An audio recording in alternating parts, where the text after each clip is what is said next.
خبر شامل کرتے ہیں میاں والی سے۔ میاں والی کی تحصیل پپلا میں حکومت کی جانب سے کنٹرول ریٹ پر کھاد فراہم کرنا خواب بن گیا۔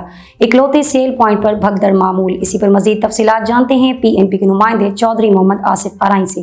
جی آصف، آگاہ کیجیے گا۔ جی بالکل، حکومت کی طرف سے زمینداروں کو کنٹرول ریٹ پر کھاد کی فراہمی ممکن نہ ہو سکی۔ پپلا میں اکلوتے قائم کردہ کھاد کے سیل پوائنٹ پر زمینداروں کا رش لگا ہوا ہے اور دھکم پیل کا سلسلہ جاری ہے۔ زمیندار ہمارے ساتھ موجود ہیں، ان سے سوالہ سے بات کریں گے۔ آپ کیا بتائیں گے، کھاد کی فراہمی جو ہے وہ ممکن نہیں ہو رہی، کیا کہیں گے آپ؟ سر تحصیل پپلا ایک بڑی تحصیل ہے، اتنے ایک سیل پوائنٹ لگائے ہوئے ہے۔